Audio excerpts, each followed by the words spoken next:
News 25 is brought to you by Dr. George Leeks, Pahrumps optometrist since 1990, offering full spectrum eye care for children and adults. Call today, 727-8300. News is also brought to you by J.K. Nelson Law. Call 727-990 today for your free consultation. If you need a lawyer, you need Nelson.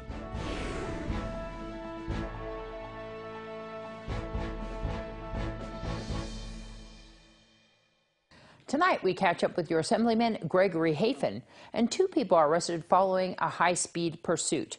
News 25 starts now. You're watching KPVM News 25 with Deanna O'Donnell. News 25. Local coverage you can count on. The new Assemblyman focused on the upcoming legislative session. It's Monday, January 14th. I'm Deanna O'Donnell. Greg Hafen was appointed to fill this seat in Assembly District 36.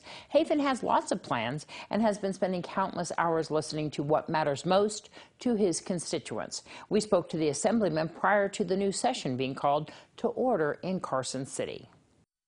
For the last 10 years, I've been involved locally and working with our previous assemblymen, from the Regional Planning Commission to Desert View Hospital Board, Great Basin College Foundation. My 2 top priorities will be education and healthcare.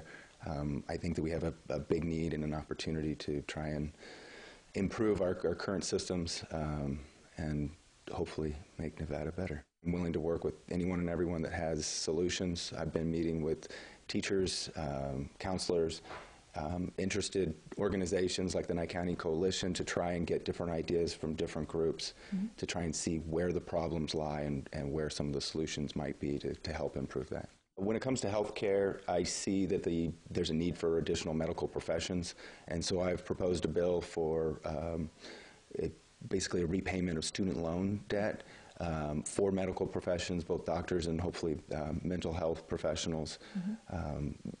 As long as they stay in the state for a certain period of time, whether that's 5 or 10 years, that's still been to be determined. But I see that when they go to medical school here or school here, they may not be able to do the residency, they go somewhere else and then they don't come back. So I'd also like to see an expansion of the residency programs to try and keep our kids that go to school here, here locally. What's some of the other bills that you're looking at? Trying to help clarify some of the collection of the marijuana tax. I've been assigned to government affairs, health and human services, and taxation, so I've been trying to get up to speed on some of those. Obviously, it's only been a little over 30 days, so it's been a lot of information thrown at me, and there's close to 1,000 different bills that are out there right now. Have you been visiting Esmeralda and Lincoln counties? I've been up to Lincoln County and met with the county commissioners up there. I actually really enjoyed that. Went to Pioche and saw the old mining stuff, and it was really fun. And then I know that part of your district is also Clark County. Yes, so Blue Diamond, Bonnie Springs, it's in the district, Moapa and Logandale. I've got some cousins in Mesquite, and so I've been reaching out to them to talk to some of the people in Moapa and Logandale, and I've been talking to them about some of their concerns. Specifically, education has been kind of one of the hot topics that I've been talking to them about. I know that people want to get to know you, and if they have any questions, how can they do that? Absolutely. So if I'm in town, they can call me at my office. It's in the phone book, on my website, but the number is 775-727-1629. I don't have the number for my legislative office yet, but I do have an email that they can reach me at, and it's just assemblymanhafen@gmail.com. And I feel that everyone has an obligation to give back, and this is my way of giving back. You know, some people, they help with animal shelters and other nonprofits. This is something that I think I can do a good job at, and so I'm trying to just serve the community, specifically the rural parts of the state. I think that we're underrepresented, and I'm hoping that I can be a good voice for the community. And a driver and passenger said to be dating were arrested following a long high-speed pursuit that traveled through the center to the south side of town. Late Saturday afternoon, a deputy with the Nye County Sheriff's Office attempted to pull over a vehicle who they say ran a stop sign near the center of town. Police say at that time the driver of the pickup truck failed to yield to police, and that is when the chase began. The blue pickup truck led police on a high-speed pursuit throughout town, traveling on Highway 372, Charleston Park, Gamebird, Barney, and finally traveling down Homestead Road. That is where police cruisers were able to block in the vehicle, which contained 2 occupants just south of Thousand Air Boulevard. Both individuals, a male and female, were taken into custody. Deputies say that these are local residents here in town. Pahrump Valley Fire and Rescue were called on scene to check out the driver of the pickup truck. We spoke to Fire Chief Scott Lewis. The fire and EMS were called after they had the subjects in custody. The fire department was asked to check a vehicle that was smoking as a result of the high-speed chase and probably the long duration, and then we medically assessed too. The Nye County Sheriff's Office took Rose Trudell into custody for outstanding warrants and the driver, Jamie Props, into custody for various traffic-related crimes associated with the pursuit. And Fire Chief Scott Lewis talks about Friday morning's garage fire on the north side. Friday morning around 10 a.m. we were dispatched a report of a structure fire. Crews arrived on location to find a detached multi-car garage, relatively large in size, was fully involved, and it was extending to a closely placed fifth-wheel trailer and was extremely close to a double-wide manufactured dwelling, which was the primary residence. There were some cars inside the garage? There was. After we controlled the fire, which was about 7 to 8 minutes after our arrival, after a 6-minute response time, crews commenced a defensive exterior attack because of the amount of fire. They were able to quickly protect the exposures. They knocked down the extending fire to the fifth wheel, knocked down the main body of fire within the garage. As we were beginning to overhaul, we discovered that there was 3 vehicles that the roof had collapsed down onto. It included an older 57 Chevy, there was an older Mustang, and a very old car in the mid-20s was defined as an Overland Whippet, and a pretty rare kind of model car, but they were all lost in the fire. All occupants were away from the property at the time of the fire. It's indicated, actually, the sharp eyes of the neighbor. It appeared that the fire had been burning inside the building for a longer period of time, but eventually there was a noise described as a rumble within the structure, and then almost a flame of a torch coming through the side. A neighbor astutely saw that and then notified 911. The fire is under investigation. However, there's so many different types of materials stored within this garage that it's undetermined at this point, but we're leaning towards an accidental cause. Much more news right after this. You're watching KPVM News 25. Local coverage you can count on. Welcome back. Well, Chief Lewis says that quick thinking and an alert neighbor helped save a home on Charleston Park. Yesterday morning, we were dispatched a report of a structure fire in Charleston Park. Crews arrived on location to find nothing showing. However, they continued their investigation, found an odor, or actually a light smoke condition within the structure with a heavy odor. They commenced an interior attack, and they checked the entire structure and found a fire actually sandwiched between the exterior and interior wall surfaces, running from about midway up the wall into the attic space. So crews did an excellent job in identifying where that fire was and trying to minimize the extending damage around it. It appeared to be electrical in origin. It was right at the place of a staple in the power line for that particular area of the house. It's an occupied structure. However, the occupant was away from the structure. However, there was another occupant on the property that saw a small wisp of smoke presenting and immediately called 911, which was a really good job on their part, because it wasn't as if there was a tremendous amount of smoke presenting, because, again, it was sandwiched between the structural components. But once it was opened up, clearly there was a pretty good fire advancing in there. And so is the home livable? It is. We got to it just in time, removed that material away, accessed the fire, knocked it down quickly, and that was pretty much the end of it. Well, the shutdown continues for the federal government. Angela Miles reports on that and more. Topping our news, economists from S&P predict the partial government shutdown will top $6 billion. Federal workers can count on back pay after missing paychecks during the shutdown. The House approved a measure Friday with only 7 no votes coming from Republicans. Sears employees are concerned about how many more paychecks they have coming their way. A bankruptcy auction is slated for today, and several bids have been submitted.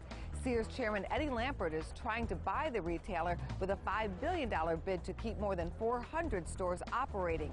If Lampert's proposal fails to come up as a winner, it leaves 50,000 employees in jeopardy because the retail chain will likely be liquidated.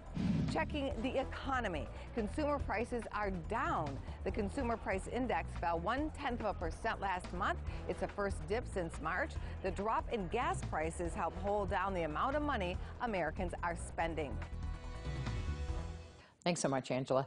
Well, the Nevada Department of Health and Human Services says that the Supplemental Nutrition Assistance Program, or SNAP benefits, will be issued on January 20th rather than waiting until the regular issue date of February 1st to ensure recipients will receive benefits they can use in February. SNAP, formerly known as food stamps, serves approximately 228,000 Nevada households each month. The February allotment will be automatically loaded onto SNAP recipients' EBT cards on January 20th. The Supplemental Nutrition Program for women, infants, and children will be funded through February. Both programs are government-based nutrition programs that aim to assist low-income households in purchasing groceries and maintaining balanced diets. News 25 will return after this break. News 25 is brought to you by William H. Jackson Injury Attorneys. Injured? Get Bill and Robin, your local injury attorneys.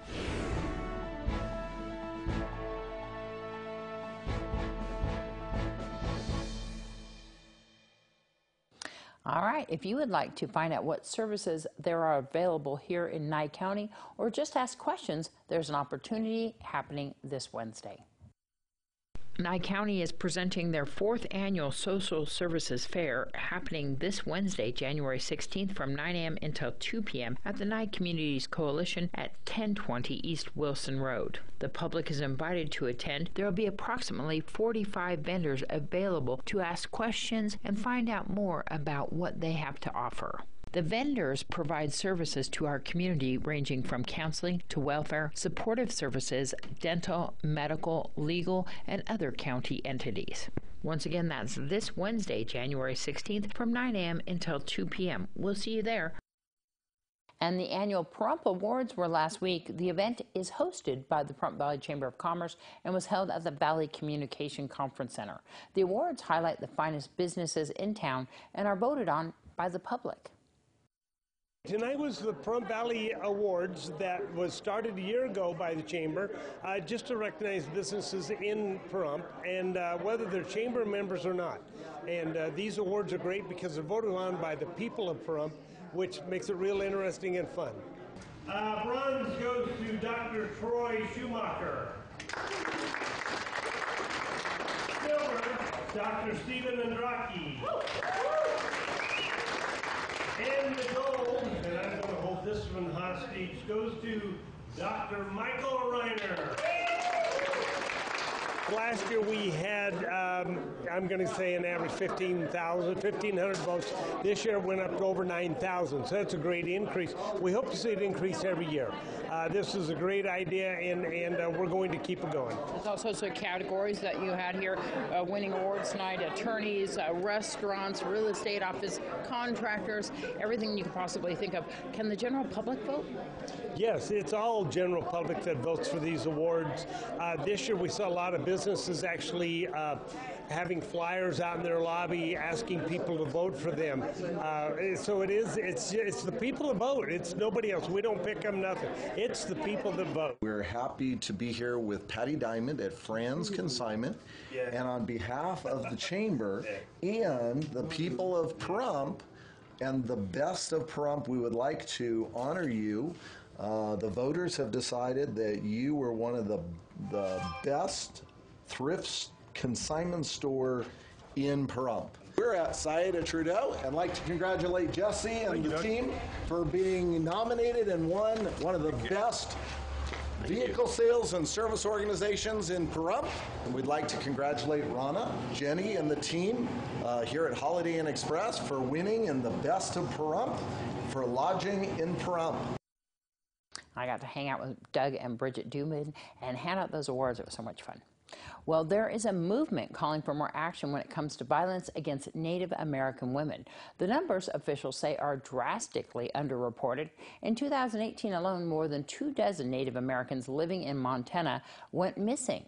Native American women across the country are dealing with violence at a much higher rate than the rest of the population. 2 senators from Montana will reintroduce a bill that would require the Department of Justice to overhaul law enforcement protocols and improve data collection regarding slain or missing Native Americans. For example, the National Crime Information Center cited 5,712 reports of slain or missing Native American women and girls in 2016, but only 116 of those cases were logged into the Department of Justice database. The bill, known as Savannah's Act, was first introduced in 2017, prompted by statistics that say Native American women on some reservations are killed at a rate of 10 times the national average. The bill passed the Senate in December, but was blocked by the House. Well, we want to hear your opinion. Would you like to hear the radio news broadcast on Ace Country at a different time in the evening? Give us a call, 775-727-9400, extension 201, and tell us what you think. Do you prefer 5 p.m., 5:05 p.m., 5:15, 5:30, or even 6 p.m.? What time do you want to hear your local news on the radio in the evening?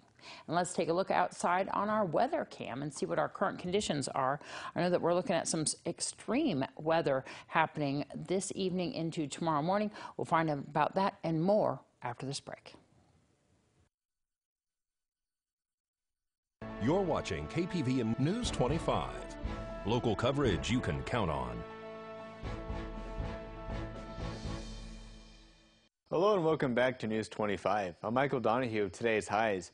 In Pahrump, it's going to be 53 degrees, 55 in Amargosa, 61 in Death Valley, 49 in Beatty, 40 in Goldfield, 39 in Tonopah, 37 in Fallon, and 45 in Fernley. For tonight, 41 degrees in Pahrump, 40 in Amargosa, 46 in Death Valley, 10 degrees cooler at 36 in Beatty, 25 in Goldfield and Tonopah, 27 and 28 in Fallon and Fernley.